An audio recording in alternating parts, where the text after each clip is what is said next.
Alrighty, I'm back. That was some fucking bullshit. The judge seemingly vanishes from one part of a crater and appears at another. And when the kid claims you ain't nothing, the judge agrees with him. You speak truer than you know, he says. The judge is likened to a great ponderous djinn. He crosses fires as if he is in some way native to their element, and it appears he's acquainted with hell. While up all night observing bats, the judge could not have been more cheerful, and in that earlier scene where the judge buys the puppies off the boy looked at one puppy and then the other as if he'd pick one to suit the judge's character, such dogs existing somewhere perhaps. The judge himself even references a god figure, a figure from whose will all other wills form, and states of this force, "I know him well." While it seems the judge is a mystery, eventually Cormac McCarthy offers an answer as to what he is. But the first answer is that he was a real-life guy. You see, in the 1840s, one member of the real Glanton gang was so disgusted by its depravities that he deserted and wrote a memoir, which includes these sentences. The second in command was a man of gigantic size called Judge Holden of Texas. Who or what he was, no one knew, but a cooler-blooded villain never went unhung. He stood 6'6" in his moccasins, had a large fleshy frame, a dull face destitute of hair and expression. And just like McCarthy's judge, the judge in real life is brilliant. He conversed with all in their own language, spoke in several Indian lingos, and in the author's judgment was by far the best educated man in northern Mexico. The real-life judge is so mysterious and deranged that I included a bit more about him in this companion video on the origins of Blood Meridian, the book in which we're told the judge's origins can't be traced. But Cormac McCarthy tells us he's a judge, Yeah. and of what he's a judge, we learn in a nightmarish riddle. That I am, my It friend. gets wordy, but bear with me. Near the end of the book, the kid gets shot in the leg with an arrow, and Had a couple teeth pulled and I don't want to fucking get dry socket. And I want to smoke so goddamn bad.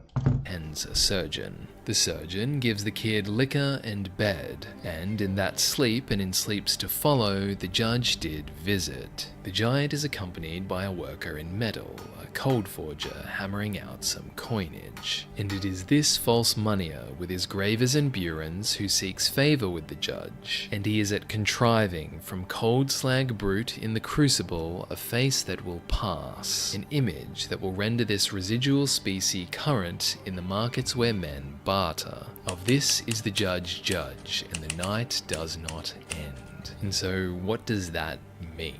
The night does not end because the judge does not end. For the judge, as a note-taker, master of coinage, and destroyer of men, decides what is committed to knowledge and what is forgotten, what is learned and what is destroyed. In short, the judge is history, and history judges the kid to be, in the end, little more than a walking hovel hardly fit to house the human spirit at all. And that is McCarthy's warning to us, that if we, like the kid, don't dictate the terms of our fate, we will be like the judge's footpiece and puppies and plants, unfit for history, which will instead be coined by others, because the judge, in all his forms, is waiting. If you're inspired to read Blood Meridian, you can find it at the link in the description. Yeah, I am pretty interested in reading that. I wonder how much that is. How much would that cost? The Blood Meridian. Paperback. $0 for the audiobook. $13.90. The Road. That was a good movie. No Country for Old Men. Blood. Damn, this Cormac McCarthy wrote some good books, dude.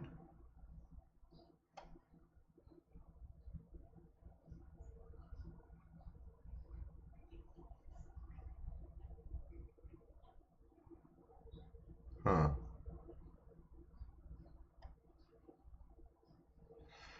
Whatever exists, he said, whatever in creation exists without my knowledge exists without my content. Moral law is an invention of mankind for the disenfranchisement of the powerful in favor of the weak. There is no such joy in the tavern as upon the road thereto, said the Mennonite.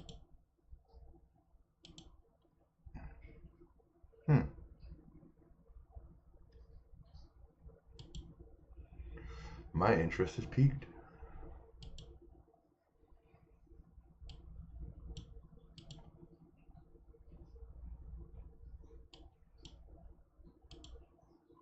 This game studio tried to sue their own players for $18 million. Holy fuck. $18 million. And to a lot of people, they're like the boogeyman of the gaming industry because their entire brand revolved around mass releasing shovelware games, harassing anybody who would dare criticize their work, and being so litigious that it made Nintendo's lawyers seem normal. They really were just outright a horrible company from start to finish. And even though it's been a few years since Valve finally stepped in and removed their entire library of games from the God damn. Steam store page, people to this day still talk about Digital Homicide Studios, especially when they're debating who was the worst indie studio of all time. And well, today we're going to talk about them because I found out that some of their games are still up on itch.io. Yeah, I've never heard of this studio. But first, let me take you back to the Wild West of the gaming industry in the early 2010s, where indie games were almost seen like a brand new gold rush, because you had Minecraft exploding in popularity, games like Super Meat Boy and Amnesia were being released, you know, these childhood-defining games for a lot of people, and it was a time where small developers were first getting the taste of what it was like to upload a passion. I like how that dude had a massive Aqua Teen Hunger Force fucking tapestry project onto Steam and start raking in millions of dollars. This was back when the Steam Greenlight program still existed, and because of it, it was actually pretty easy to accidentally stumble. This is a good game, but it's hard as fuck. Into some really cool, amazing new indie games, especially since the players at the time really just loved browsing the Steam store page looking for hidden gems. But while you had some legit developers making some really standout titles like No More Room in Hell and Project Zomboid, for example, well, there was also a lot of them who tried to exploit the program and gamify Project Zomboid's a good game. it so that way they could flood the Steam store page with actual junk. And this is where two brothers came in named James and Robert Romine from Yuma, Arizona, and they decided that they wanted to capitalize on this hot new trend of indie gaming. So together they founded Digital Homicide Studios, one of the most infamous names in the gaming industry. And the reason for that is because they weren't really dreaming of coming up with the next Hollow Knight or releasing like the next Stardew Valley or anything like that. No, their game plan was to rapidly create as many indie games as possible to try to scam any unsuspecting players that might accidentally stumble into their games on the Steam store page. And the way that they got away with this initially was actually by abusing the Steam Greenlight program. So the way that the Greenlight program worked was that there was a community voting system where the players decided which games they wanted to see added into the platform. So for the developers, there was a $100 submission fee, but it was a perfect way to get your game out there for people who just didn't have access to a traditional publisher, and it was a way for the community themselves to feel like they were more involved and, you know, they just had a real impact of what kind of game gets added to the Steam store page. So what Digital Homicide Studios would do is that they would just put up an okay looking submission on the Steam Greenlight for their games, so that way they could make it seem like it was more than what they really were. And what they did is that they would promise to give away keys for other games like Ark Survival Evolved and Rocket League, for example, in exchange for approval votes. And they would also say that if their project actually did end up getting greenlit, they would also give away a bunch of keys for their games too, which not only violated the Steam Greenlight guidelines, but this also meant that we had a mountain of shovelware games getting pushed to the Steam store page that players thought were good enough to get greenlit by a positive rating. So starting from 2014, Digital Homicide Studios just went crazy, flooding Greenlight with a bunch of Yeah, dude, that's fucking crazy. Interesting business plan though, just flood the market with a bunch of shit games.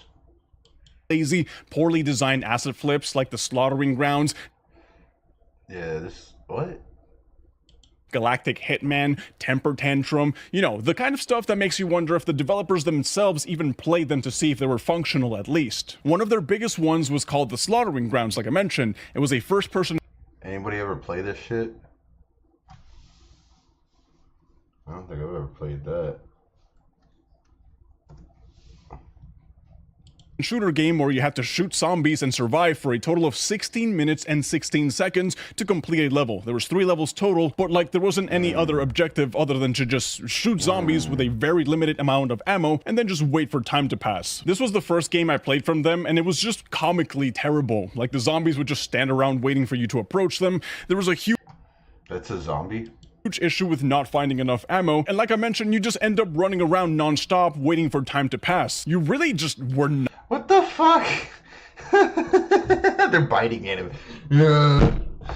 Yeah. Not enjoying yourself at Oh all my playing this God. game. Like, it was just so poorly designed. At like the 15 to 20 minute mark of me playing the game, my chat was already begging me to turn it off. It was just horrible. Bad. The funny part Dude, I would love to play a game where people are like, stop playing this shit.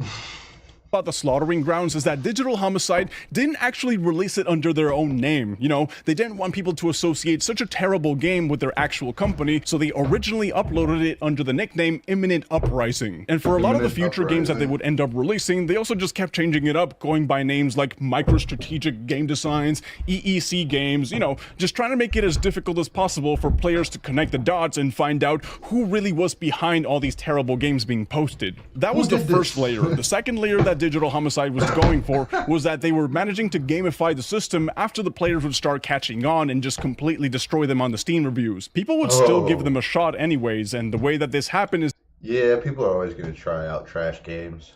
that Digital Homicide would start bundling their games on Steam, and then the players would collect the Steam trading cards that they would get for playing the games. And the funny part is that the Steam trading cards were worth more than the actual game itself, so people would just buy the games, and it would just be like a profitable money-making method. Not a very good one, but still you were technically making money by playing Digital Homicide games. And well, since Digital Homicide would get a kickback for every card that was sold, they were also making money there. And it got to the point where That's kind of smart. I mean, it's extremely stupid, but it is kind of smart. they were giving away tens of thousands of free copies of their games, hoping to scrape every last penny that they could from the Steam trading card marketplace. But now the real downfall of Digital Homicide Studios began when a popular YouTube critic called Jim Sterling uploaded a first impressions video playing the Slaughtering Grounds and calling it the new worst game of 2014. And if you look at the gameplay now, you can immediately tell how terrible and empty the Slaughtering Grounds really was, so anybody with a sense of reason could just tell you that the critiques in the video were 100% justified. But you have to understand something though, that Digital Homicide Studios, they did not respond well to criticism whatsoever. Like, the Romin brothers had a history of trying to censor critics on Steam and harassing anybody who dared call out how broken their games really were. So seeing Jim Sterling calling their game trash online was enough for them to respond. So what they did is that they re-uploaded Sterling's video on their own YouTube channel in a Review the Reviewer style series, calling Sterling a bunch of different insults. Then Sterling decided to Review the Reviewer. Oh god, that can't end up very well, did it? respond by re-uploading the re-upload to add commentary on top of that and start dunking on them for how ridiculous the Romin brothers were being. But then the Romin brothers responded by doubling down and explaining that asset flipping was just important for their development cycles. Like, this back and forth went on for a really long time until James Romin decided to eventually sue Jim Sterling in the Arizona District Court for $15 million. Digital Homicide Studios was claiming that Sterling's videos caused emotional distress.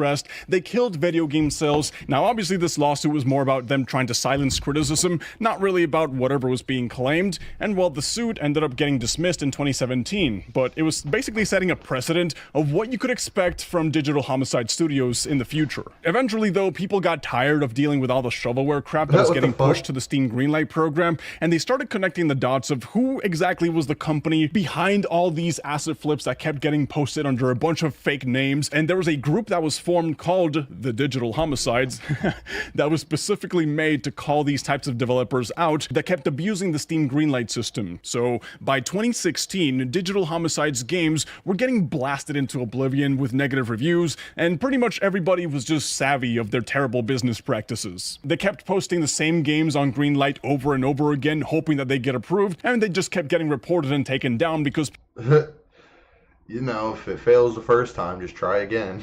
people were just, you know, they were smarter than that at that point. But it got to the point where on September of 2016, James Romin sued 100 anonymous Steam users for $18 million.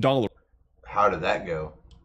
They were claiming harassment, they were claiming stalking, criminal damages, saying that there was an organized group out there hell-bent on destroying their reputation, you know, as if they hadn't already done that to organized themselves by this point. But they got a subpoena from the court to make Valve reveal the identity of these users, and there was even a GoFundMe that was set up, which only really managed to raise a measly $450. So at this point, because Digital Homicide Studios was now directly targeting users on Steam and urging the platform to reveal sensitive information, Valve was now forced forced to act. But instead of cooperating with the Romin brothers and the subpoena from the court, they just nuked Digital Homicide from Steam as a response. Valve was just not having it anymore, and they destroyed their little business model by removing every single game from the Steam store page. Digital Homicide Studios was being hostile towards Steam customers, and that was forcing Valve to act. And well, when they took away every single game that the Romin brothers had posted onto Steam, they were kind of just forced to cave because they lost their primary platform for making money. So even though the company threatened to sue Valve after the ban, you know, realistically, they just didn't have the funds to keep up their little legal charade, and they finally went under. Like I mentioned at the beginning of this video, you can still find some of their games on itch.io, and that's where I got the ones that I was playing on stream. But out of all the ones that I tried, I think that maybe Temper Tantrum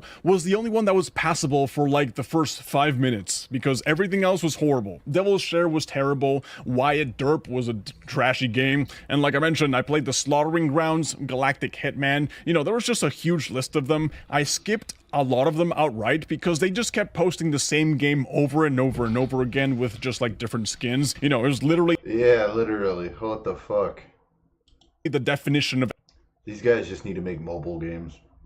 Acid flipping. And you know, realistically, I wanted to come here today and tell you guys that I at least found one game that I genuinely enjoyed. I went in looking for one game to see if there was really more to this other than just like mindless acid flipping. Some of them ended up being unintentionally funny, I suppose. You know, it was nice and funny to poke fun at them and criticize them, but to be honest, after playing every single one that I did, it was just mindless, bland, unfinished. I didn't enjoy a single Digital Homicide Studios game. Everything was just frustrating and just not fun at all. So I can go ahead and tell you guys straight up that this company was just beyond redemption. You know, they had one goal: make money. They didn't care about making something enjoyable, something fun. They didn't have the players in mind whatsoever. They literally just wanted to scrape as much money as they could from the players, and that's it. But yeah, if you guys had any sort of encounter with Digital Homicide Studios, I'm glad I never wasted a single dollar on any of those games.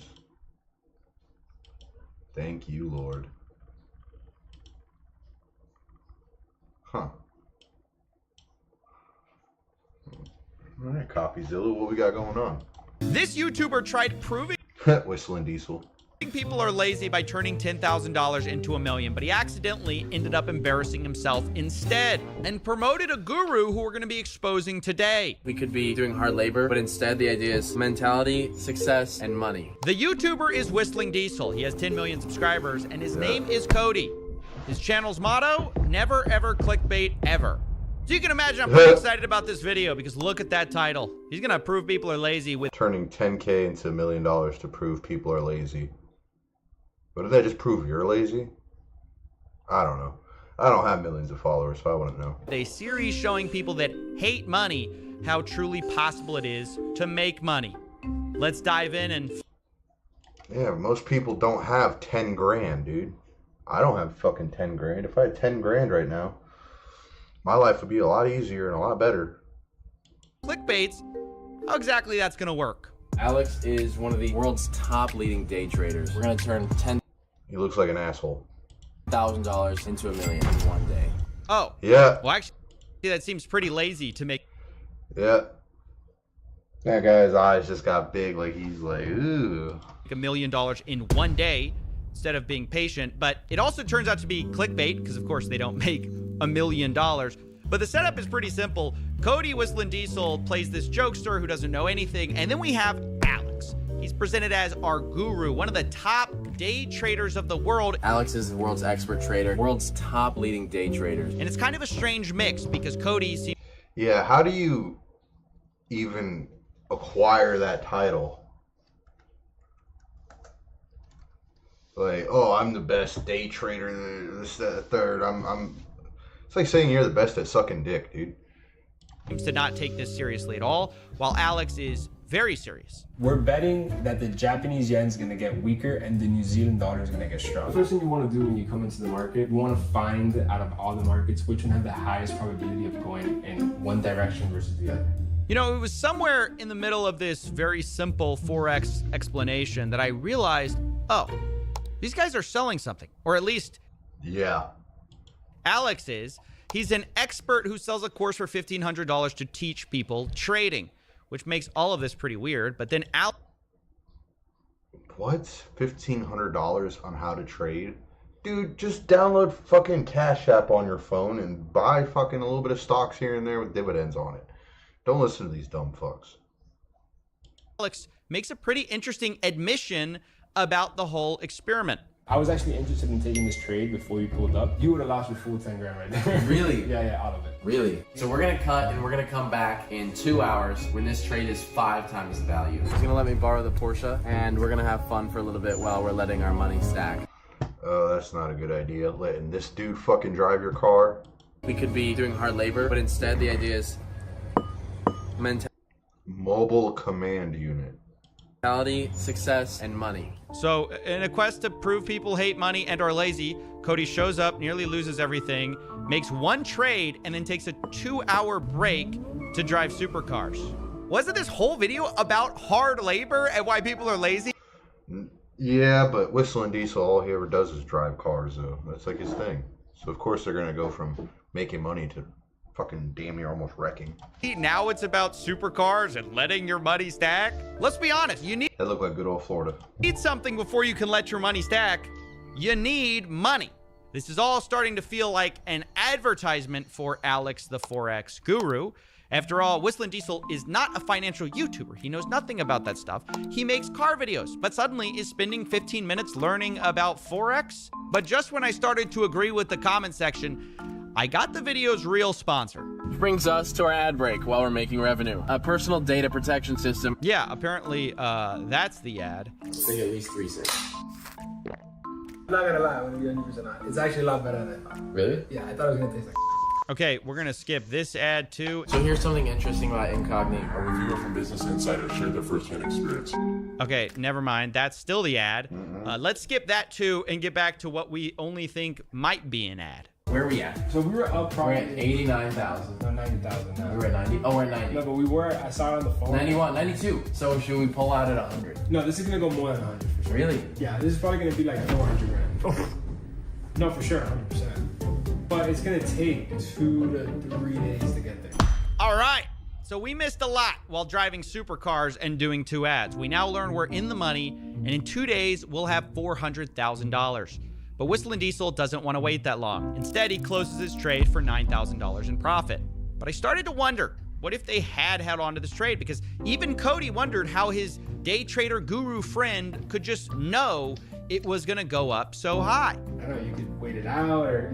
How do you know? I just know, bro. I don't know how to explain it. How do you know? What does he know? Yeah, what does he know? Nothing. I wondered the same Nobody thing, so I knows. whipped up a Forex simulation of almost the same exact trade, but I kept my money in this time for a few days. And the question is, did I make $400,000? No, I did not. I basically lost everything in my simulated account. Because it turns out doubling your money is actually very risky. No matter how much someone says they just know the trade is going to go up, they really don't.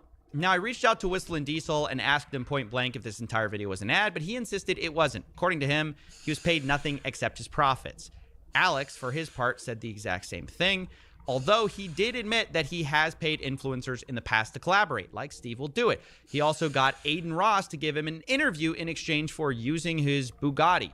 It's never too late to try something new. You know, you have college, you have 9 to 5s, they're always around, they're always there. They're not going anywhere. People need workers. Just try something new. Try flipping the switch here.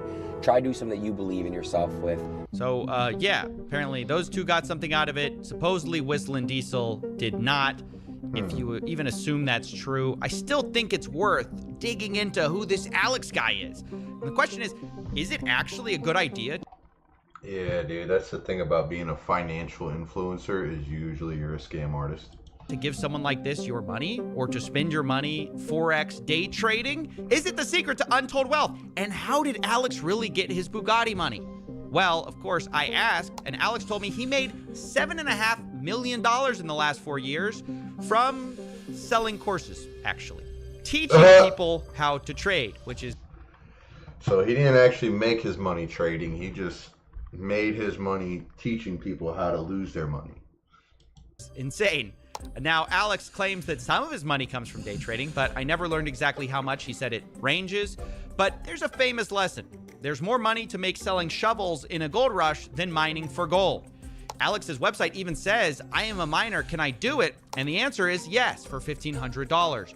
Although later I learned that actually he meant minor as in like underage person who actually aren't allowed to trade Forex. You have to be 18. But Alex's website says that you can just trade with a real account in the name of a family member of legal age, which is, again, against the law. Not allowed. To make matters worse, Alex has also been accused of faking trades online and using simulated accounts instead of real money. Simulated just means essentially you're using Monopoly money. It's what I did a second ago to test out that trade. But Alex denies this. He says he doesn't fake trades. The only problem I find with this is that there's a disclaimer in Alex's own videos called CFTC 441, which is a reference to a special regulation where you have to disclose if you're using a simulated account. Here's the CFTC guidelines. It matches up with what Alex's videos and website say. And this makes me think at least some of Alex's trades are not real money, despite him claiming to be such a profitable trader. Now, Alex would later tell me this is a very catch-all disclaimer commonly used in the industry. But that could be because this industry is full of a lot of people faking trading records. Now, I did try to explain this to Cody, the guy pushing this great trader, world's best trader. World's top leading day traders. And I said, maybe this guy's not all you think he is. But Cody defended himself saying, I didn't promote him. I literally went day trading with him and made $9,000. Haha. He's factually skilled enough to double my money in a few hours, which I guess is true, but he's also skilled enough to make you almost lose everything twice. I was gonna just like dump all my money into it, like in one day. You wouldn't lost it all. Really? I mean, you could, but you're gonna lose it all. 100%. Oh, really? I was actually interested in taking this trade before you pulled up. You would have lost your full 10 grand right there. Really? Yeah, all of it. And this just shows Cody's arrogance here. He's so uneducated on Forex, but also so confident about it. He was moments away from losing everything, but he doesn't seem to know it or care. I asked him which broker they ended up using, and he said he doesn't even know what a broker is. Oh my God. That's another big problem because a big part of Forex scams are sketchy offshore brokerages where you don't know if it's real or fake money, and they can take your money and run. Now, I went to Alex's website because I was curious, and Alex recommends a broker called LQH Markets, which he calls trusted. But I would beg to differ because this brokerage is located in Camaros, which you can't locate on a map. I forbid you from depositing money there. It is also offshore, and it has no CEO listed, meaning we don't even know who owns it. It's also banned from accepting US investors. But of course, the same guy who says minors can impersonate family members has no problem getting us around that too. This is the kind of the L for some people, which is no US clients. I'm sure you guys can figure out a way how to do it. Get a VPN and do it. I don't know. Yeah, it's pretty shocking stuff. Just VPN to a trusted broker. Apparently, Alex's whole community trades there. That's how trusted this brokerage is. I believe that there is a trusted broker. This is the current broker that I use right now, which is LQH Markets. Been using it for a very long time. My whole entire community uses it. This is the trusted one that I recommend. After hearing all of this, I just wanted to know, surely Alex knows who's behind this trusted broker. So I asked, who is the owner of LQH Markets? Are you a part owner? And he told me, quote, I'm not sure who is. There are many affiliate broker companies that do outreach on behalf of platforms to give the best deals, and no, I'm not. So apparently his whole community is sending money offshore. He calls it trusted, but he doesn't know who owns it. It's shocking stuff, but even if you thought that was bad, it actually gets worse because the last company Alex promoted was a different one. It was called Rocket 21. Join the Rocket 21 Discord, the Rocket team. How legit Rocket is. Rocket 21 Challenge, Rocket 21 Instagram. Take your Rocket 21 Challenge. I only and will forever recommend Rocket 21. That's right. Alex used to promote a website which was a place you could get funded as a trader. These are called prop firms, and in the Forex industry, they're mostly huge scams. How it works is they issue challenges to traders who pay for it with the promise that if they are profitable enough, they will get bigger and bigger accounts that they can trade with, and then they will receive a split of the profit that they make with these trades, which all sounds fine, except these companies are not actually trading anything. They do not use real money accounts. They give their traders fake simulated trading accounts, which means that when these companies lose money because their customers win, they pay them out of pocket, and vice versa. They make money when traders lose. Damn. Which is strange when you think about it because Alex's whole thing is to teach people how to trade successfully. No, his whole thing is just to get you to buy his class. He could give a fuck less if you make money or not, dude. He's teaching you how to lose money. But he's also promoting a website which succeeds the more his students fail. Maybe it's no surprise many of his fans now call this website a scam. And although many of them believe Alex was simply a promoter of the website, I have bad news for them.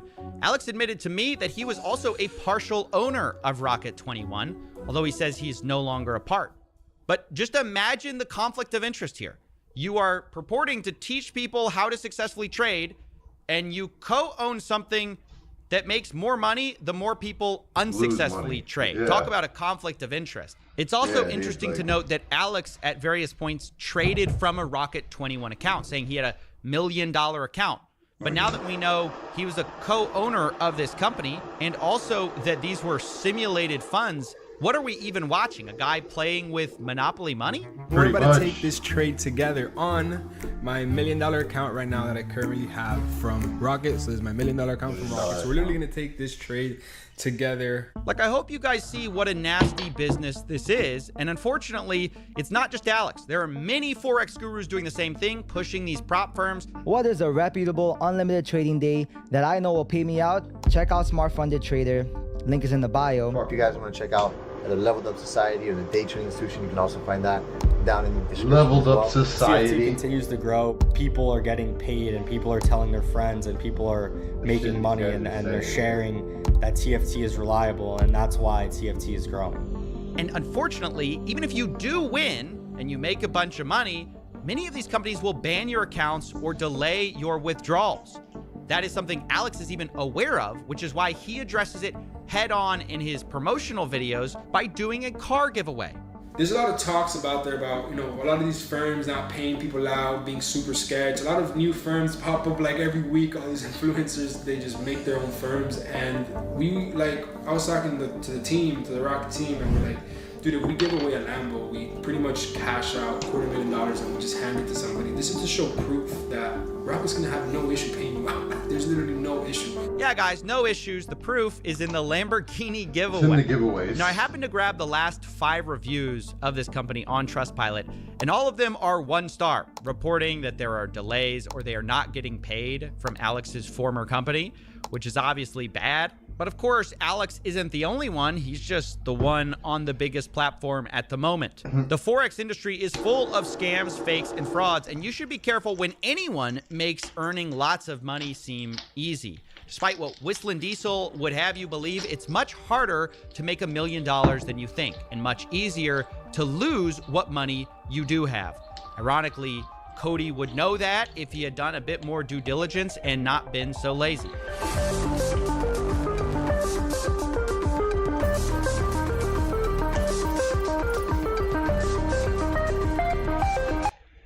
Yeah, dude, it's hard to trust anybody who's trying to teach you how to make money.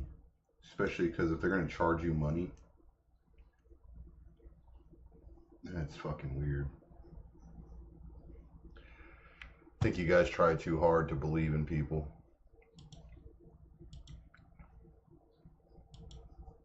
Oh, yeah, dude, I remember the fucking NFT shit. A few years back, you couldn't go a day online without seeing a Bored Ape. These fairly ugly mix and match creations were the figurehead of the NFT movement during the pandemic, as they would often sell for hundreds of thousands of dollars. With A-list celebrities adopting the viral digital assets, the movement's supporters soon began to claim they would be worth millions of dollars in no time. But this of course didn't happen. And looking at sales today, they are now worth 1/10 of what they sold for 3 years ago. So what happened? Well, through my research, I discovered what appears to be the untold story of how an elaborate wealthy troll began a campaign which completely tanked this multi-billion-dollar project, with the ramifications still being felt to this very day. And today we'll dig deep into the important lessons this story bears. But before we go any further in today's video, I just want to give a shout out to my sponsor, Raycon. It's been a while since I last spoke about Raycon on this channel, and their newest model of earbuds are better than ever before. I don't give a shit. Really have nothing to lose.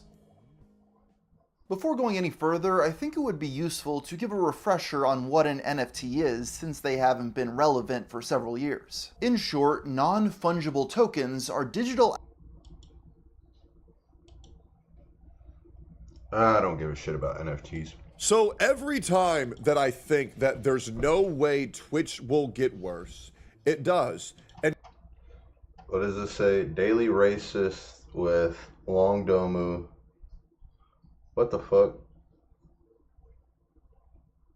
The shit people say in chats are crazy, dude. Guys, everything that I'm about to show you isn't my opinion. These are provable facts, even admissions by the CEO himself. Now, in case you don't know why I don't like this platform so much, and while I stream on it every single day, as well as I stream on YouTube and Kick, is due to the fact that I've had a very iffy past with Twitch. Now, when I was a part of OTK, a man by the name of Rich Campbell says that you will never be banned on Twitch. Somebody put pirate cumware. Oh my god. Twitch. And I was like, why is that? He's like, I'm not going to say why, but trust me, you can do whatever you want and you'll never get banned. And I said, oh, okay. All right, great. Anyways, that guy got fucked over tremendously. I got no idea what's going on with that guy.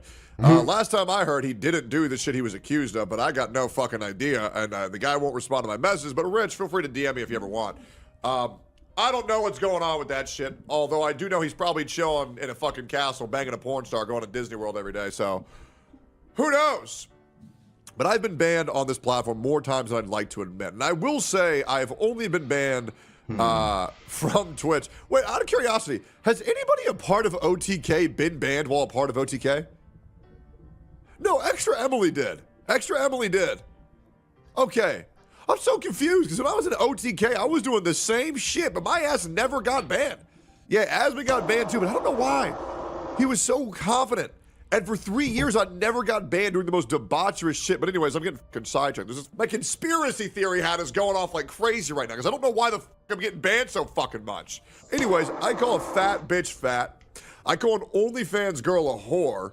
And in total, I get banned for around 4 fucking weeks. I tell a viewer to kill himself. That one I deserved. I deserved that one. I deserve to get banned for that one. But anyways, call a fat bitch fat. I call an OnlyFans girl a whore after they call me a rapist, by the way. They didn't get banned. I did. So that's been very fun. But I hate this fucking platform. And the reason why that is because they don't properly enforce their TOS. And when you don't do that, it leads to a lot of agenda pushing. And that's not good to have on any platform.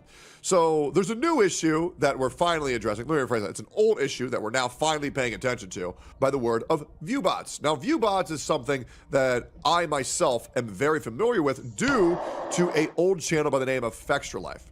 Now, a couple of years ago, I'm not sure if you guys remember on Steak and Eggs, but Asmund Gold and I were attempting to take down, and I think we successfully did, a channel by the name of Fextra Life who would go live in every category with 50, 60,000 viewers that were not legitimate real viewers, which was the big first view embedding scandal that was ever really taken down. Well, now, and I'm just going to be completely real with you guys, 3 years after that, everybody is viewbotting. I mean this genuinely. When Twitch rolls out what they're going to roll out, I would be shocked if 95% of streamers. Yeah, it's crazy how often I look over my chat and I see somebody trying to sell me fucking viewers, dude. And now it's like, it makes me wonder how many people actually watch streamers or people that are streaming and shit, dude. Do not drop by 30 to 60% of their concurrent viewership. And the reason why that is because everybody knows there is no punishment for viewbotting. Everybody knows that if you're a female streamer, your chat's going to viewbot you. If you're a part of the gotcha space, the companies that support you are going to viewbot you, as well as other advertisers like Progressive, who would bot their streamers 25,000 to 30,000 viewers whenever anybody would do a Progressive ad. That way more people would be driven to that channel. God damn, that's a lot of fake views, dude. Holy shit. Not just all these people. Do you think Lacey's view botting? Blah blah blah. Well, yeah, I think everybody just about is view botting, dude. Just one channel, 3, 4 channels at the same time. View botting has always been a huge issue, but here's the crazy thing. You know what's been the biggest issue? People who didn't view bot. And the reason why that is because if you didn't view bot, I'll be real, you just weren't going to make it. In the top 500 of Twitch, everybody is fucking view botting. You know it, I know it, everybody knows it. These numbers are fraudulent as fuck. They are. And if you weren't chosen by Hoyoverse, you were fucked. They are still, by the way, 3 months ago, I got another confirmation that they are still botting in the Genshin category and the Honkai Star Rail category. Can you guys imagine who that is? Man, I have no idea. They're not doing it to Zenless Zone Zero. I don't know why. But yes, they are, in fact, still botting some Honkai Star Rail streamers and some Genshin Impact streamers. Can you guess who those are? I don't watch either of those categories, so no, I couldn't guess. I wonder, man. I wonder. It's a fucking mystery. Nobody knows. But here's what's crazy. Dan Clancy finally decided to talk about viewbotting, and what he says is harrowing. Now let's talk about this. We've seen a couple of comments about how our systems detect inauthentic views that aren't accurate, so I want to clarify a few things. As I said in my original post, it is important to understand that the technology that we use to detect invalid traffic for ads is separate from what we use for computing ACCV. Viewbots are just one form of invalid traffic. Advertisers are not charged for invalid impressions, and creators do not get paid out for any of these impressions. Now you may ask, why are there two systems? The reason is that it is harder to detect viewbots in real time. There are a number of different signals that we can use after the fact to detect invalid traffic for advertising that are harder to use for real-time detection. As we filter out bots in real time, we need to make sure we're not filtering out real viewers. This is the important part. In fact, the viewbot detection tools we just rolled out went through a lot of edits. In an earlier version, as we dug deeper, we found that the tool was being overly aggressive and not counting valid traffic from various sources. So what this means, guys, what this means is that there actually is potential that they release this anti-viewbot software and it filters out real viewers. Yeah. So that's like, fuck, dude. We are currently trusting Twitch. I don't have any viewers, so I don't really give a shit. None of this affects me. I'm too broke to pay for bots, and I don't really give a shit about any of the other crap. With 100% of our hearts, there is actually a very real chance that with this new viewbot detection program that they're going to roll out, that they actually fuck over streamers and filter out real viewers. Now I want you to let that sink in. This can be absolutely catastrophic. And now let me tell you why this is. Tectone has that basic white girl tattoo that every white girl who's into anime gets, that is low-key a whore or has a OnlyFans. When a platform is rolling out something so aggressively to counteract the viewbots, there is so much faith that we have to have in this platform. And to have such a shaky response to saying, well, there's a chance that we filter out real viewers. Well, that's concerning. And the other thing is, if there's a chance they filter out real viewers, that means there's also a chance of them fucking up and not getting rid of fake viewers. And the reason why that is because now the viewbot Exodus has the ability to either make people look fraudulent who weren't, and make... I just now realized Homeboy has a broken chair, and it's now bothering the fuck out of me to stare at it. I'm trying my best not to, but I can't help it. People look legitimate who weren't. And what do I mean by that? If someone has some type of very high-class, high-brow viewbots that somehow escape the massive viewbot scandal, well, now they're going to be legitimized for no reason. There's a lot of blatant viewbotters. There's going to be a lot of streamers that drop from 10 figures to 4 figures, 4 figures to 3 figures, 3 figures to 2 figures. And I'm not going to lie, man. At this point, I kind of debate on fucking viewbotting a little bit, dude, because it's like everybody else is doing it. That's how they get their views up and people to watch their shit, I guess. This right now is very concerning. I don't know when this is going to be rolled out. I believe it was actually already rolled out 4 days ago, but I think the teenagers already call me a bot when I play Fortnite. I swear to God.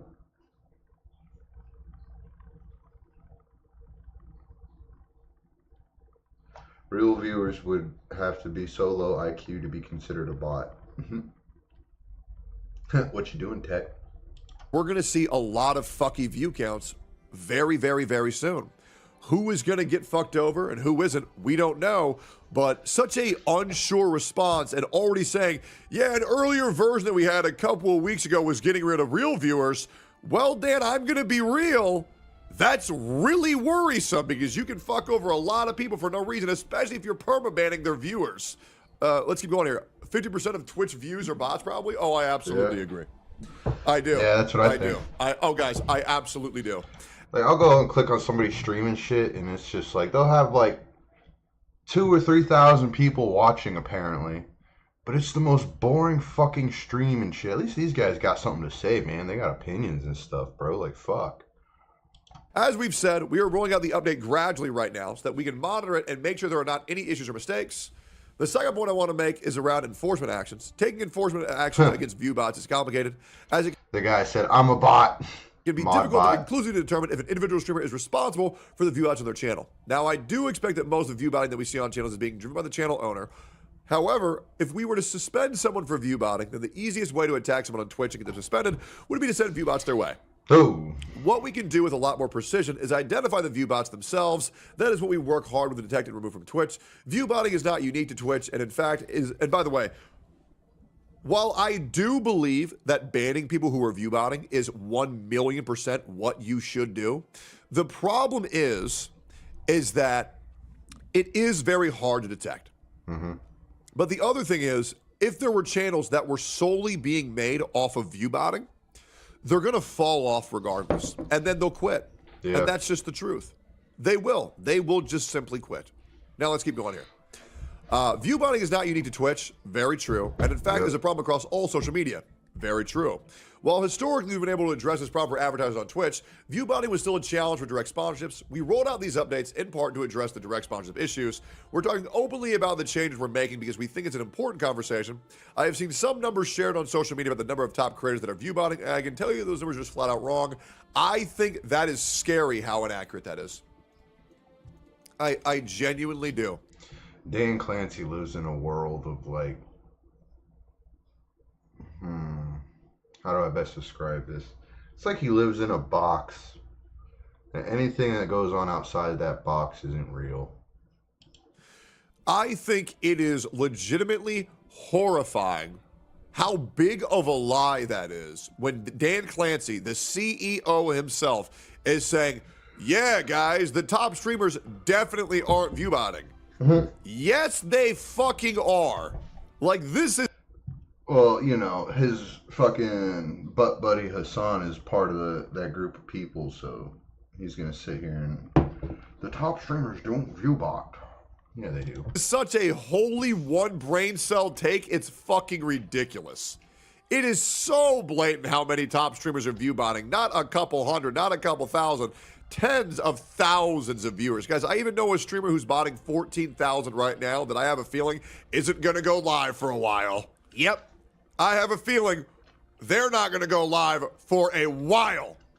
But we will see. I have a feeling we're going to start to see a lot of creators randomly go on breaks. Name him. I have a feeling we're going to see a couple of creators randomly go on breaks. But we will see. We're talking openly about the changes we're making because we think it's an important conversation. I have seen some numbers shared on social media about the number of top creators that are view botting, and I can tell you that those numbers are just flat out wrong. I don't know when or how they did their study, but the numbers they shared do not reflect what we see on the service. It's very simple, Dan. You just download a fucking application, and it tells you how many legitimate viewers are there or not. Let's talk about the follow-up for Dan Saltman. Here's the part where it gets really, really, really fucking bad. Dan Saltman is calling out the gifted subs algorithm on Twitch, alleged that there's higher priority for bots over real users and followers. So I bet Twitch wanted real users to watch more ads and push bots, aka new users to get gifts versus old accounts. Now I want you to read this because this is so fucking important. For anyone who is interested in some viewbot statistics, logs.ivr.fi is a great resource, no connection. You can grab a single day's worth of chat by using a URL like this, and then see how many gifted subs went to bots. It's a lot, lol. In the logs, search for gifted, then check which users that you identify as bots got a gift sub. I heard Twitch has a gift algorithm. So I bet Twitch wanted real users to watch more ads and pushed bots, aka new users, to get gifts versus old accounts. How are gift recipients chosen? We use an algorithm to help us select gift recipients, starting with eligible viewers in chat, then followers, mods, and other factors that identify members of a community. Our algorithm also avoids giving troll subs. So if you're a follower of someone's Twitch channel, you won't even get a subscription until all the bots and normal viewers who aren't following get one first. Yes, guys. Twitch is so money hungry, they designed their gifting algorithm to gift fake viewers subs first so real viewers don't get the ability to skip ads. That way Twitch still gets money. Do we understand how fucking gross that is? Yeah. That people who come here wanting to support the community and gift hundreds of subs, tens of subs, who are gifting all these fucking subs, and they're prioritizing people who aren't a part of the community first. Yeah, that's usually how it goes. That is absolutely fucking disgusting. Now, I'm going to interview someone right here. Hey, Real Black Rez, you gifted a shit ton of subs to me this morning. I think you gifted me like 40 subs. Out of curiosity, as a guy who gifts a lot of subs, does that make you feel good that viewbots are being targeted for receiving gifts first? Nah. Yeah. And the fact is that gifted subs should prioritize long-lasting... Yeah, I've never even got a single sub in my life, so I don't know. ...community members first. I used to have some viewers, and then I fucking broke my goddamn computer, and now I'm just fucked. Because I have to start all over with my viewership, pretty much. But that's what you get when you go on a hiatus for months. The people who have followed you the most, not new users and viewbots. This is scummy as fuck, and you know it's scummy as fuck. And if you really want a reason on, is Twitch really that Bots greedy? are people Are they too. really that scummy? Do they really lack that much money? Well, here's a clip to kind of showcase what I'm talking about. Now I don't know what is it, but off the top of my head, I'm happy donating $1,000 for clean water right now. $1,000. Dan Clancy, the CEO of Twitch. Get fucked, Dan Clancy. Where XQ... So goddamn stingy. Fucking only $1,000. That's ridiculous. QC donated 100 grand. Jinxie donated 100 grand. Aiden Ross donated 100 grand because that's the money they made off of streaming. The CEO of Twitch only gave $1,000 from his multi-billion-dollar company of Twitch. Yep. Guys. You don't care. Are we serious? $1,000 is like a nickel to this man. But I guess his tax obligations were already fulfilled this year, so he doesn't feel the need to donate. Twitch is the greediest company I have ever seen in quite a while. Somebody said greedy fat titty sucker. Oh my god. I love reading this man's chats, dude. That's fucking hilarious. Somehow they have humiliated themselves just a little bit more here today. Like, comment, subscribe. Like, comment, subscribe. What would you be willing to sacrifice for power? Would you be... So every time that I think that there's no... Dude, there was just a video I wanted to click. Fuck.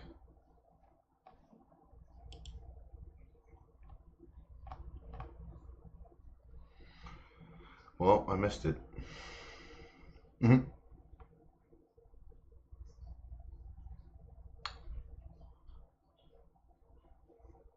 What was it?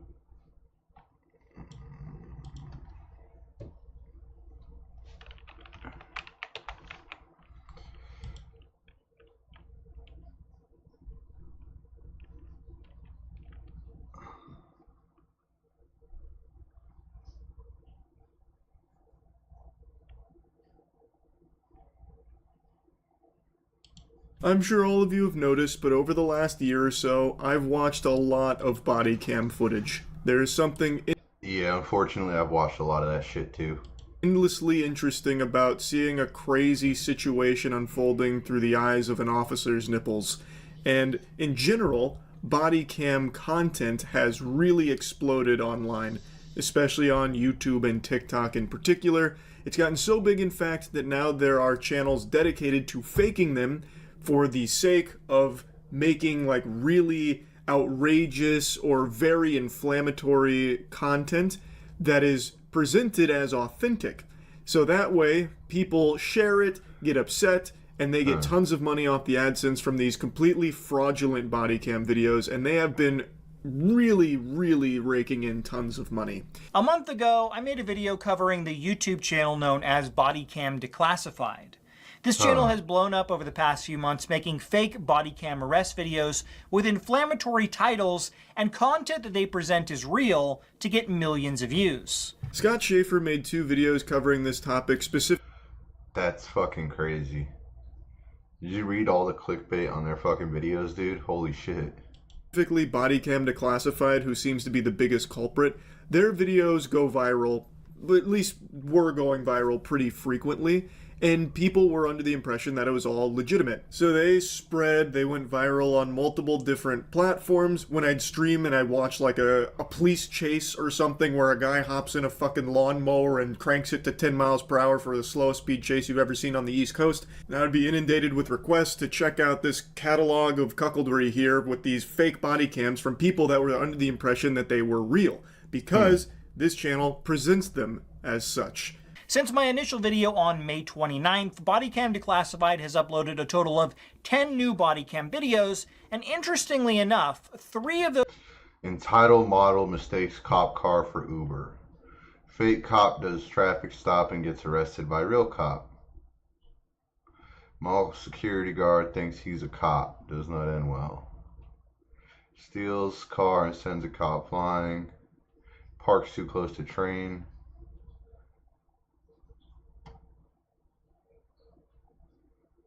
Interesting. Those videos are real. Rookie pulls over his powerful sheriff. Body cam footage videos. Oh, this one. Crazy guy on police ride-along brings loaded gun. Instead of the normal fake videos they upload.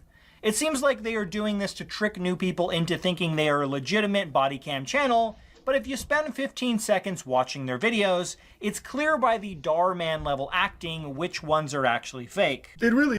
Yeah, because where the fuck would you even be able to get police webcam videos of crimes that happen?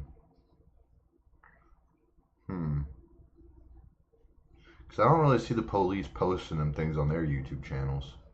It is Darman level acting. Even from the titles, you can see Darman DNA deeply intertwined with this channel's identity here. They have been fucking spliced like it's CRISPR with Darman integrated into it.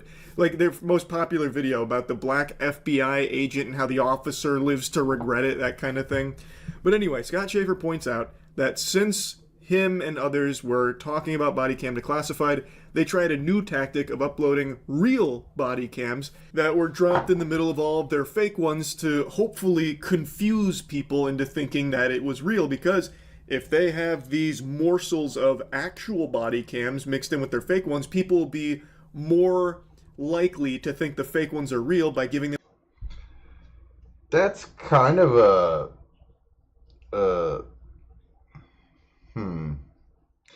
I wouldn't say that's like... That is kind of sleazy, but I mean, at least they are trying to sprinkle some real shit in there. So I guess that's just kind of part of the game of it. Is this one fake or is this one real? The benefit of the doubt, like, oh, that one was real, so this one is also probably real. My personal favorite new video they uploaded is titled Crazy Karen Vandalizes and Shoots Tesla, which includes some of the worst sound effects and gun recoil acting I've ever seen in a video.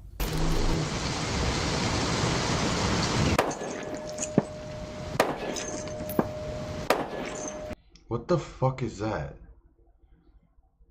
Dude, all she's doing is she's playing pretend. What the hell?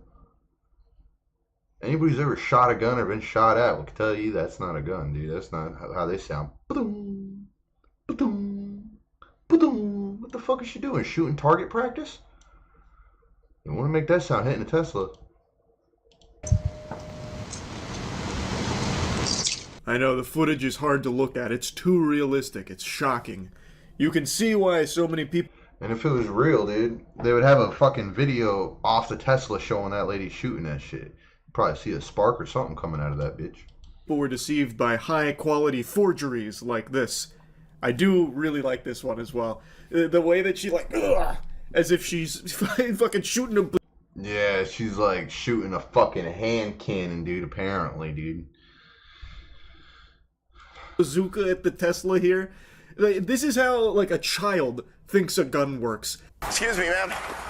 What do you think you're doing? Cop arrests black male carrier in rich neighborhood. Well, we've had 3 suspicious calls. Calls for what? About a suspicious person approaching houses. 3 people This sounds fake as shit, dude. She's obviously a male person. in this neighborhood have reported it. Do you know anything about that? I surely don't. I'm working. You're I'm working? now. And what is it that you're doing? What's your job? Is this guy retarded? I'm the mail carrier. You're a government employee. Would you get that costume at Spirit Halloween store? This is so bad. All right, turn around. You're under arrest. Bag off. To make matters worse, they even come up with a fake backstory that shows up at the end of the video, claiming the black mail carrier was suspended for 6 months without pay. Now, as Scott mentions, that last video with the crazy Karen going cuckoo and shooting the Tesla is just silly, but most of them are supposed to be really incendiary. So, like, a lot of them are racially charged ones, like this, about a black mail carrier getting arrested just because the color of her skin. And even though the acting is atrocious, obviously, it was good enough for a lot of people to buy into it and get outraged, which generates a lot of money for Body Cam Declassified. So, they've done very similar ones like this multiple times, all for the same purpose of rage bait to make money. A clear example they know they may be doing something wrong is they started to add a disclaimer that says, this content is a dramatized reenactment. Any similarities to actual persons or event are purely coincidental. This disclaimer has been added to their most viral... You know, the worst part is there's some people out there who can't see bad acting for bad acting, so they're probably just going to see a video of these people post and run with it. Videos like the one titled, Cop Pulls Over Black Judge and Lives to Regret It. When I covered that video last month, there was no disclaimer in the description this was fake, and you can verify that by using the website Wayback Machine to see it was only added recently.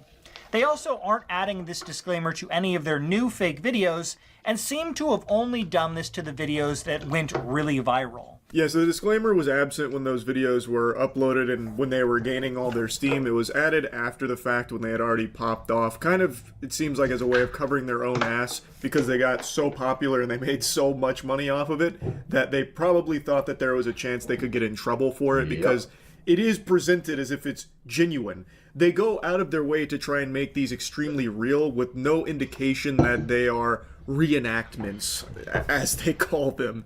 So they probably panicked a little bit thinking that there was some kind of trouble they could find themselves in, some hot water, so they retroactively added that. But as Scott mentions, it's only for those videos when they get to a certain level. Like, their new ones, it's still not there. This video from Scott's about a month old, but their most recent one from a little over a week ago, the HOA Karen, that one also doesn't have a disclaimer in there, despite being a completely fake video too. Ma'am? Officer, I am so glad you're here for backup. I'm sorry, here for what? Stand up. I am the HOA enforcement. He's there for backup. Oh my god. If I ever saw a bitch hop out with some shit like this, she better stay the fuck away from me, dude. That is obviously some horse shit. president of this HOA and I have this perimeter secured. She said, I'm president of this HOA and I got the perimeter secured. How? Okay, can we stand over here in the shade out of the sun so I can find out What is going on here? Yeah, I'm the person that's in control here, and this is out of control here. So you can check the description. It just says crazy HOA gets arrested on body cam. Hashtag body cam, hashtag police. And it ends with her being thrown in the back of the patrol car, which does use actual cherries, it seems. Like, it does actually have the lights and is seemingly a pretty convincing cop car. Yeah. The only dead giveaway that it's not a real cop car is the side says Coral Palms. You can see it right there in the logo, Coral Palms Police. But there is no Coral Palms Police in the real world. That's a reference to Brooklyn Nine-Nine. At least from everything I can see. I can't find a Coral Palms Police. So they probably were very careful to choose a fictitious place and make their own logo in order to avoid, like, the police department coming after them for presenting a fake arrest as real while also parading around and impersonating their police department. That would be my guess. But yeah, there are some of these fake videos where they do everything they can to make it seem very real. It really feels like this channel wants everyone to believe that what they're presenting is not reenactments per se, but legitimate events, because that's what spreads and it makes people upset, so they get a lot of money for it. They're trying to shove that cock down your throat about how real and authentic they are. This is their channel description. Our channel presents authentic body cam footage sourced through official FOIA, Freedom of Information Act requests, as well as reenactments using professional actors to clarify key events. All reenacted content is original, scripted, and exclusive intellectual property of Media 360 LLC, protected under copyright law. Unauthorized use, reproduction. You get the gist here. Literally reads like the warnings you'd get at the beginning of a VHS tape back in the 90s about how you're going to be going to jail and fined up to $250K if you fucking copy this movie somewhere else. They're basically bringing that out as well. We'll get you with the fucking strong fist of justice if you try and use our fake body cams for your own somewhere. We'll find you. But you can see in their description, the first line there is about being authentic body cams. It's not until you expand the full thing where they also mention the reenactments, which again, they're not reenactments, they're skits. You are making... This is why you read. Skits, but they're trying to find nomenclature to spruce it up a little bit, because saying that you make fake body cam skits is a little pathetic. So they're calling them reenactments of key elements. Key elements of your fucking fan fiction. Like, there's no key elements they're reenacting. They are just making shit up, making up full scenarios. It's basically a theater club thespian troupe exercise here that they film and then post online to try and make people mad by having people think it's real. Anyway, Scott then called the police department in the jurisdiction where they were filming this and was just wondering if it was even legal for them to be presenting these as real officers and real body cams when they're not. And in a lot of these videos, the officers are like actually committing crimes. So he was asking the PR person that he spoke with, is something like this legal? Didn't get like a clear answer or not. I would say it probably is fully legal. Freedom of speech. You are able to make this content. It's just cringe. Which I guess, that is also kind of a crime, being cringe. But as far as legality goes, I imagine it is fully legal for them to do this and try and present it as real. At the end of Scott's video, he then talks directly to the point people were making, saying, who gives a fuck? Cops deserve it anyway. Basically saying, like, there's so many terrible cops out there. This is totally fine. Who cares? And Scott's point was, it doesn't really matter how you feel about police officers. It's the racially charged, fake rage bait videos here that are the issue. I don't really care if you like cops or not, but making fake rage bait videos designed to foster social and racial tensions, all because you just want to make money on YouTube, is an incredibly evil thing to do. Everyone has some sort of social or racial group they are a part of, and I assume that most people wouldn't want the people they cared about being trashed online with fake videos trying to make them look bad for views on YouTube. What if someone faked a video of a black man doing terrible things to a white person, or even a member of the LGBTQ community doing inappropriate things to a minor? And again, this isn't the only channel that does it. It is a pretty popular branch of content now to make fake body cams that are really incendiary, so that way they will spread and the creator of those body cams can make quite a bit of money off it. It really is very Darman-esque how Darman came and gave the internet the curse of Darman type videos where it's about like, don't judge a book by its cover, be nice to your friends, that kind of thing. And now there's hundreds of channels that are making full careers, making an entire business out of that genre of content. This is kind of the same thing, but for a currently smaller niche, which is body cams. So just an interesting topic I felt like talking about today, because it is still pretty common to see a lot of fake body cams floating around and people thinking they're real. That's really about it. So yeah.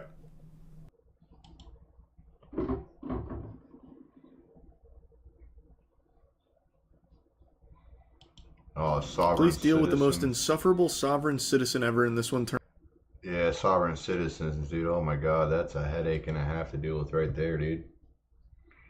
Don't want to deal with them guys.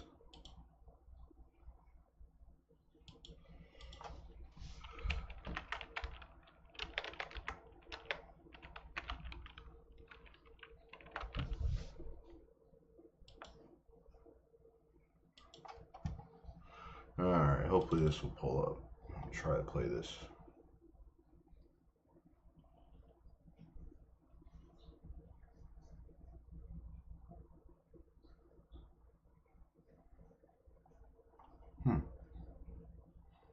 Hey, we were just talking about people selling bot viewers, dude.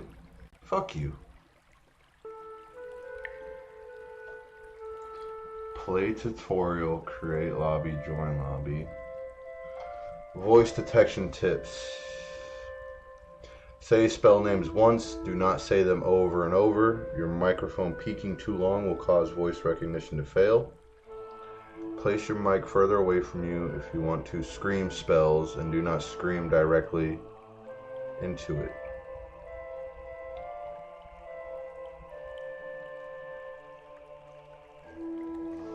Huh. Whoa. What the fuck? Magic missile? What? Oh shit. Magic missile? Whoa, I can't see a goddamn thing in this room. Read crafting manual? Magic missile. What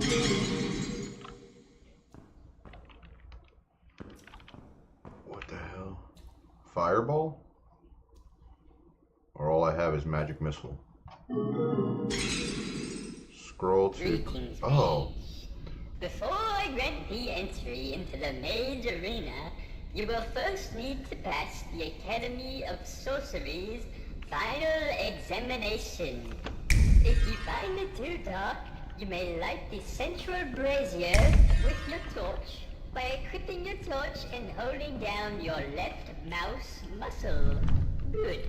Now, to begin, I will explain the concept of the flagpole.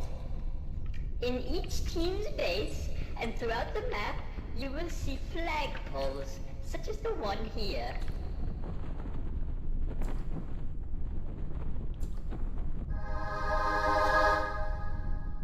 The flagpoles in your base determine whether or not I deem thee worthy of resurrection. If the flagpole on your base is captured, you will not be resurrected when you die. Recall by pressing B. If you maintain control of your flagpole, I will resurrect thee upon death.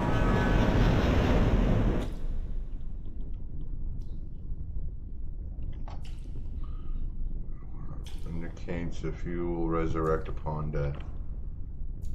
A red skull means you will die forever. Thus, you may have gathered, in order to achieve victory in the mage arena, you must capture the enemy team's flagpole and trap all of your opponents in the underworld. Simple enough. Now, you may also encounter flagpoles out in the wild.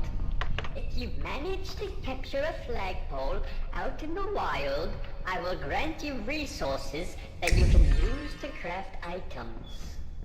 Huh. To demonstrate the crafting, find the frog and log I've placed on the floor and use them to craft a frog spear by placing each item on the crafting table.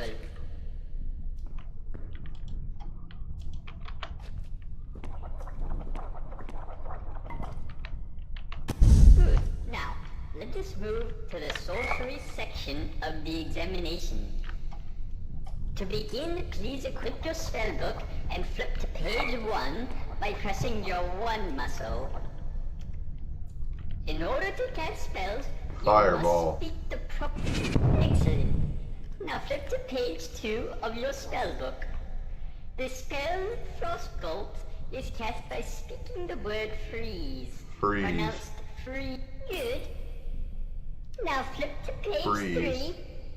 This one is a 2-part spell. First, say the word worm to cast the first half of worm hole. Worm. Then, move to a different part of the room and say hole. Pronounced hole. Excellent. You have passed the final examination. You may now press your escape muscle and leave the tutorial.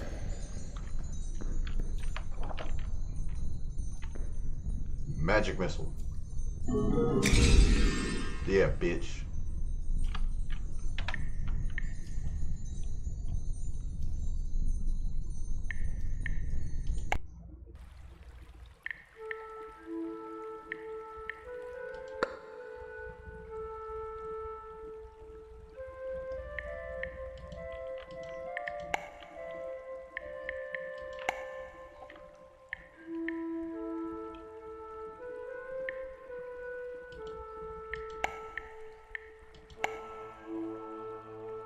Game-breaking bugs.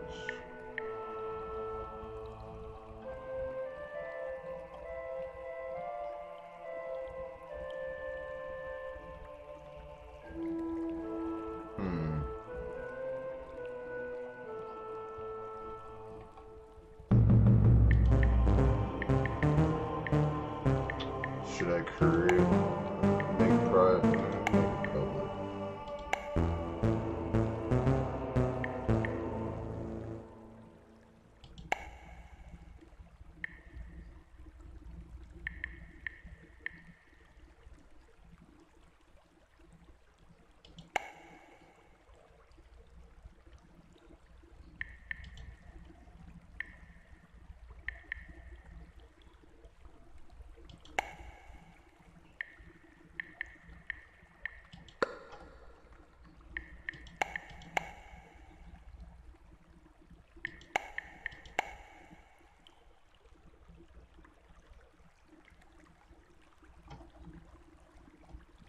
Man, I wish I had friends, dude.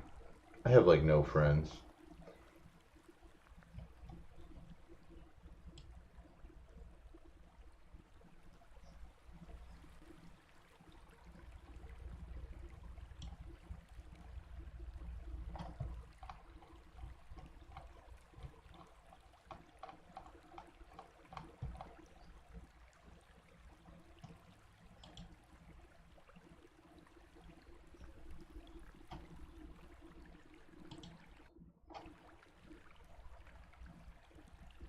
Oh my god.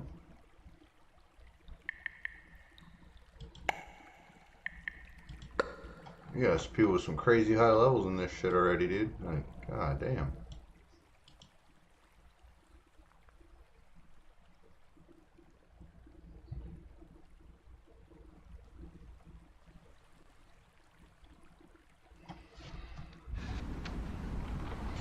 Alrighty, first match.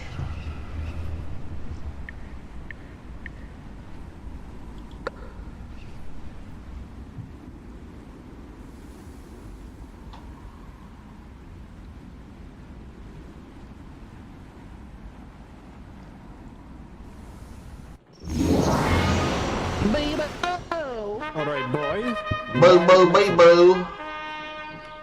Babo's in this motherfucker. Hasta la vista.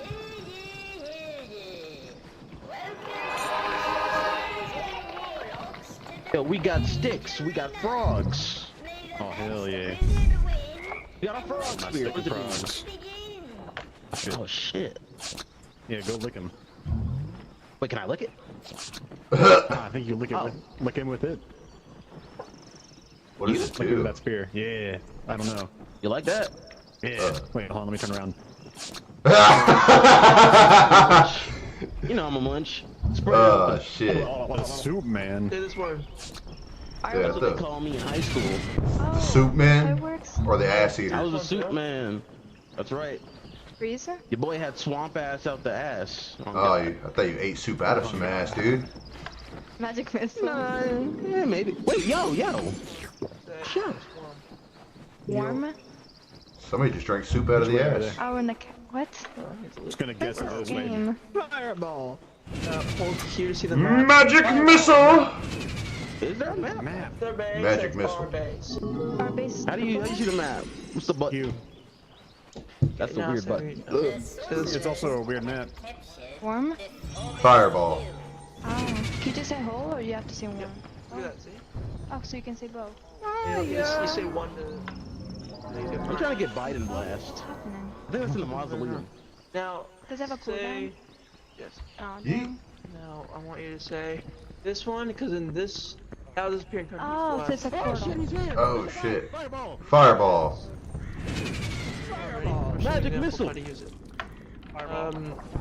Aiming somewhere is delayed, but say. Bebo got him. What the fuck? I got frozen. You can freeze teammates, you can Bebo got him. freeze anyone. Bebo's a god. He's dead. Nice. Relax. How do I know which one are the bad guys? Praise Bebo. They look like wizards. Or the KKK members. And then... Oh my god. KK members? Oh my god. Fireball. Oh, look, I hit. Say it here. Oh, fireball. Magic missile. Fireball. Fireball. Freeze.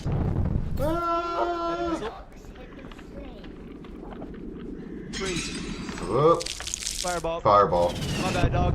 It's all good. Oh shit. I know, you're probably learning, yeah? Yeah. Freeze. Yeah. Oh shit. Fireball. Thunderbolt. Oh. Nice. Sages. The one you gave me is also Thunderbolt, right?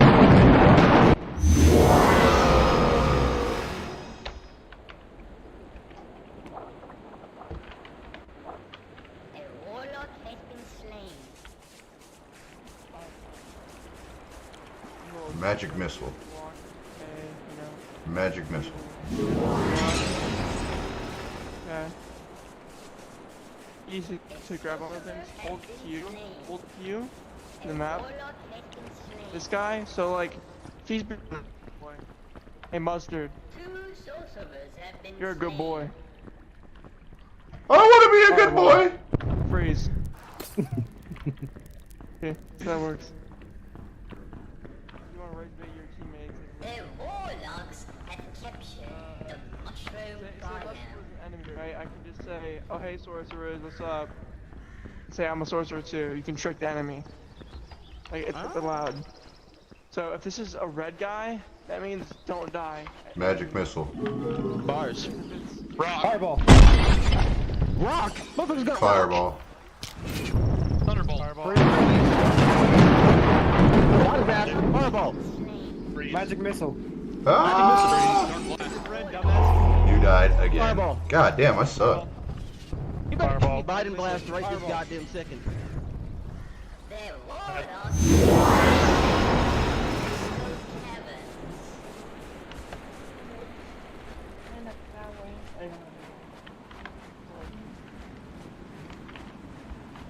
Alright.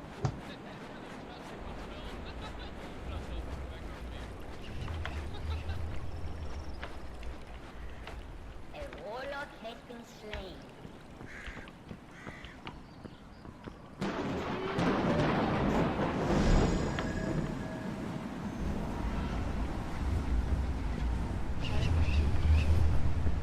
Fireball. Dark blast. Magic missile. Magic missile. Damn.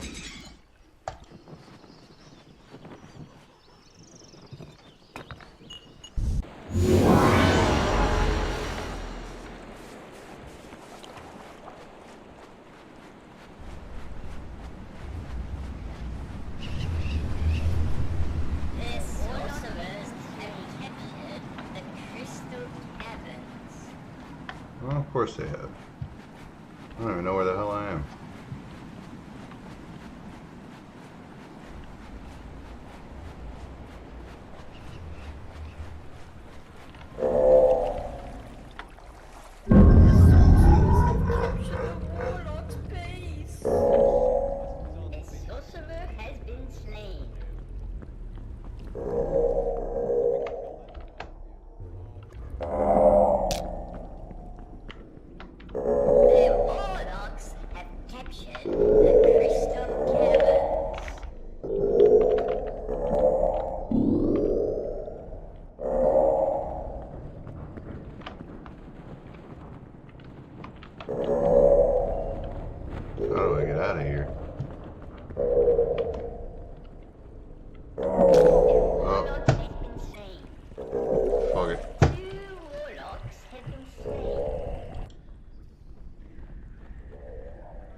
Right, yeah.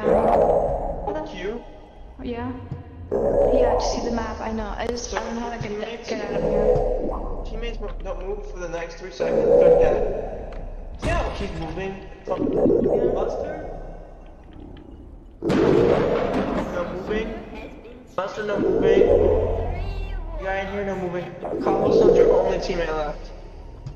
Should I die? Somebody, okay. Oh shit. Right, stay still. Press B, or hold B. With your feet. Remember back to base. This allows you to get full health.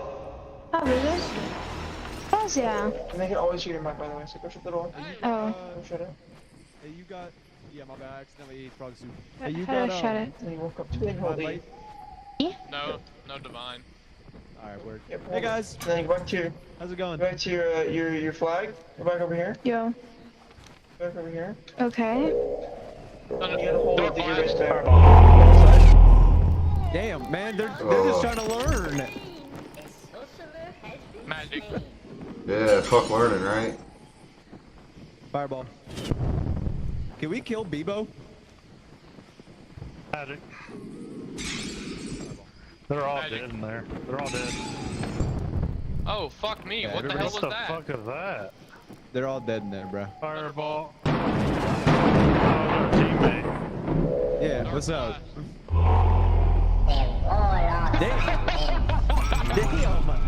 God damn. Damn, they were just trying to learn. That's fucked up. Angel, do you even understand what just happened? Hey, you need to go do private game then. I would do a private game, but I have no friends. Sorry guys, I didn't know y'all were new. Okay. Life. Yeah, just random dark blast out of nowhere. That game was funny, dude. Oh, dude.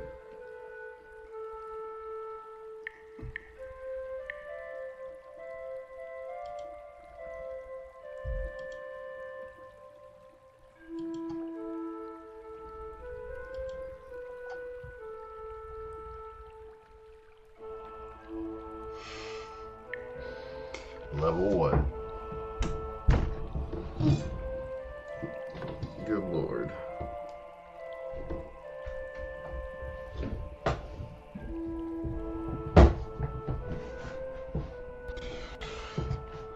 Alright, let's try joining the sorcerers this time.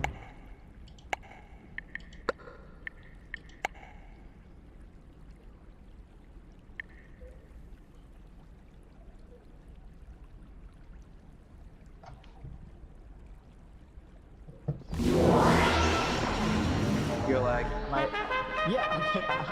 Magic missile us. How do people get the Thunderbolt spell? Yeah, find it. Oh, word.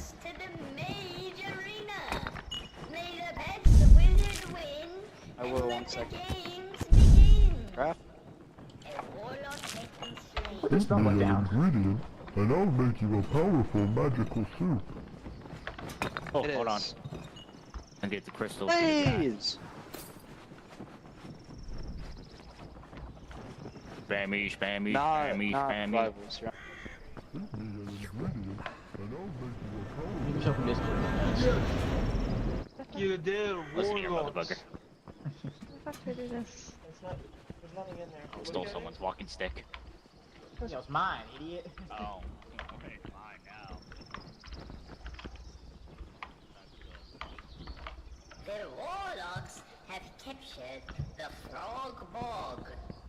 The warlocks have captured the crystal cavern. Oh, fuck the warlocks.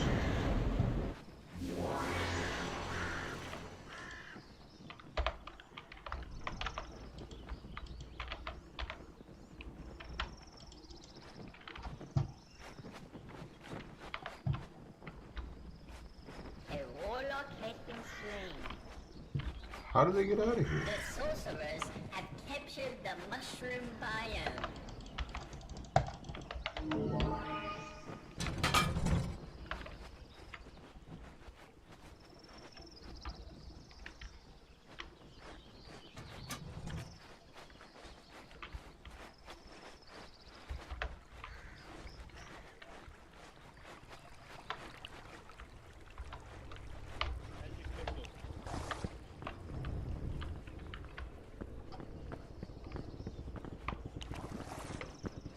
Whoops.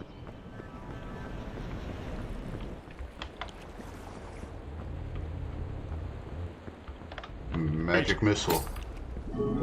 Fireball. Fireball. Magic missile. Magic missile. Oh, yeet. Fireball. Fireball. Magic missile. Magic missile.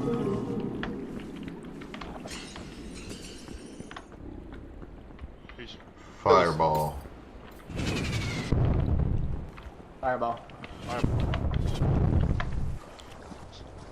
Magic missile. Magic missile. Fireball. Yeah, boy.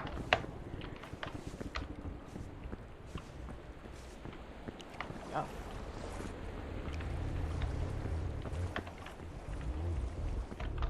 I don't want to fall down there.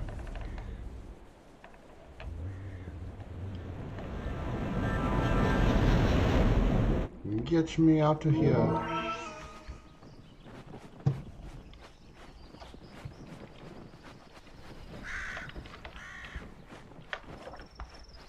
Blink. Oh, fireball. Magic missile. Fireball. Magic missile. What the fuck? Freeze. A warlock has been slain.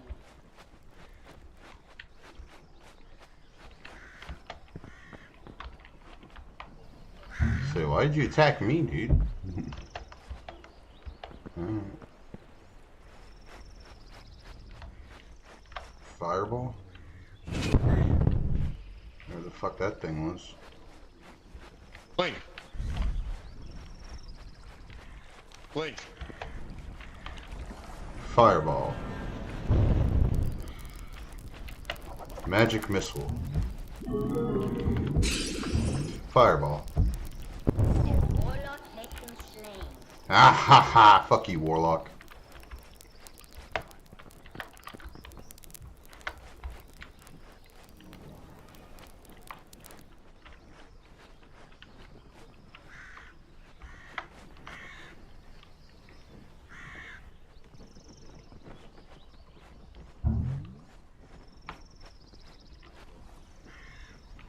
Fireball.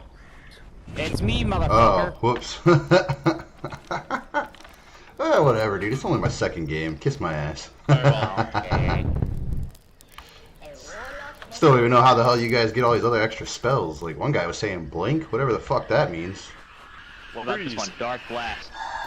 What the fuck does that do? What the fuck? Holy shit. Fireball. Fireball. Eh. Rock soup. Rock soup. Oh man, that's that poor man's meal.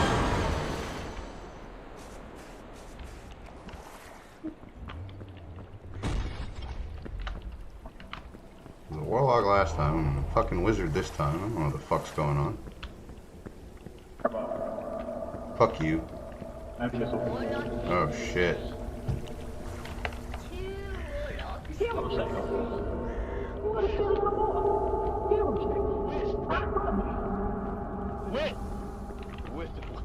Wish! What was that? this just does not want to work. Fireball. Rock. Lord. Someone help me. Magic missile.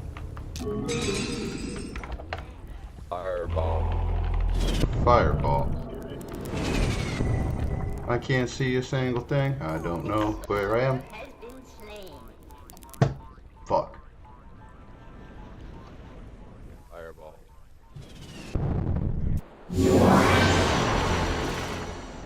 Oh shit, now it's dark. I can't see anything.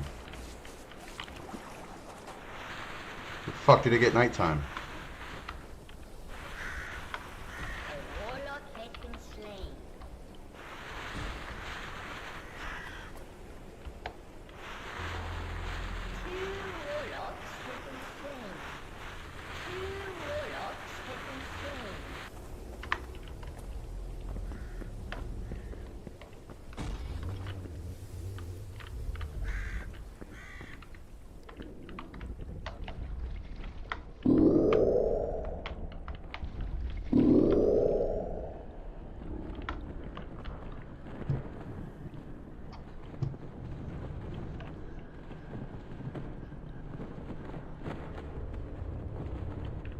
Magic missile. Fireball.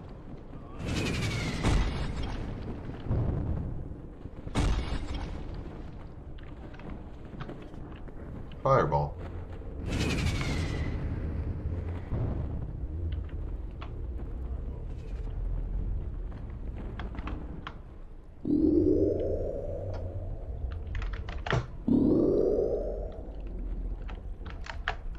No.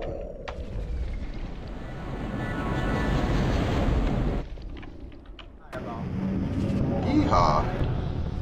Oh shit, what the hell's going on around here? Come back to the base and all I see is booms. You get our hands dirty. Word. Yeah. Got this.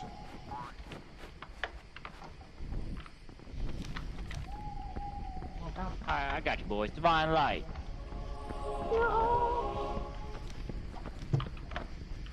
Have we captured anything? No. The we captured the mushrooms. I was just at the mushroom and wisped us. They keep wisping. All it does is slow you down.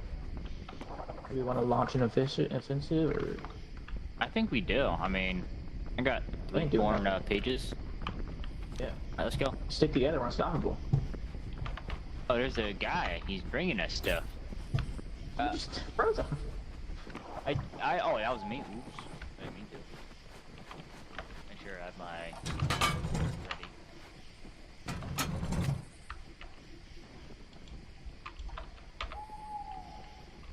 Little mushroom man. What does the mushroom man do?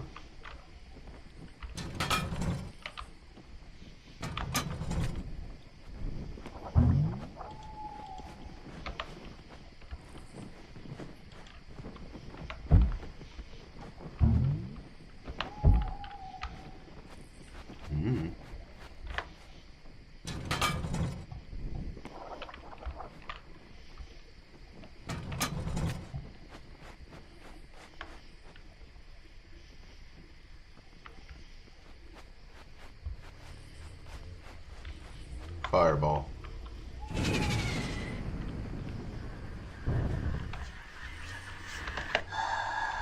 Fireball.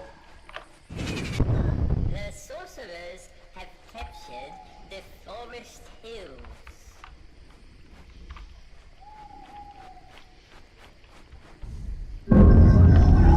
Captured the sorcerer's base. What? How? Fireball. Alright, capture base. Freeze. Really? Fireball. Divine light. Fireball. Magic missile.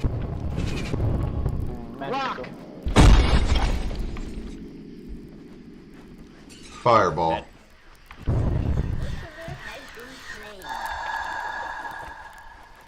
Fireball. Magic missile. Magic missile. Magic missile. Fireball. Fireball. I can't see a goddamn thing. Fireball.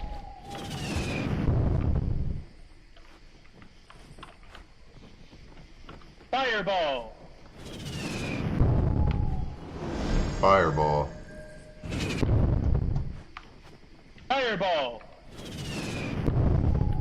Magic missile. Is there even anybody in the base right now besides?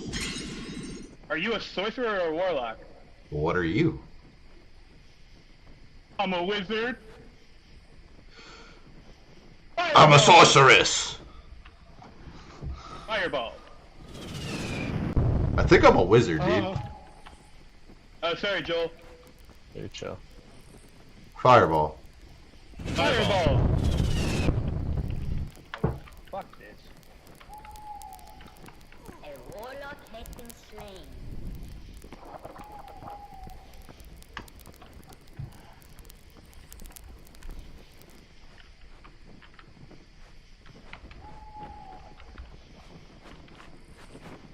Fireball. Yeet. GG. GG's, lads. Nice job, sorcerers.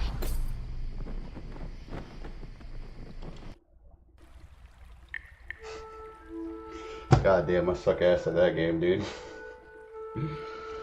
Shit. Let me find my phone real quick. Somebody's probably texting me or some shit. I'm in here yelling fireball and magic missile.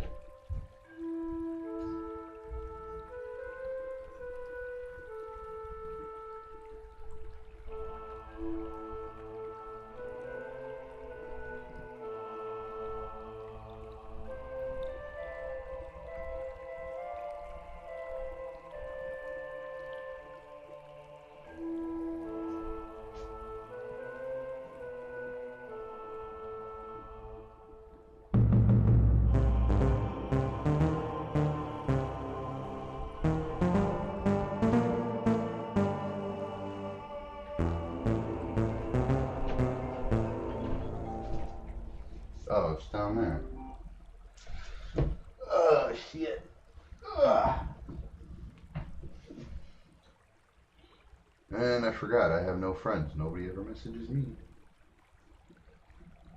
What did I expect? Get my ass kicked out of fucking... Where are we going? Fireball. Fireball.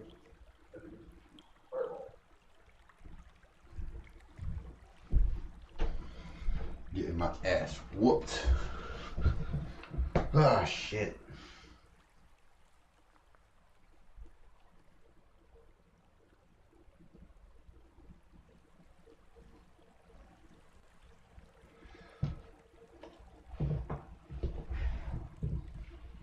So you gotta find the spells? That's interesting.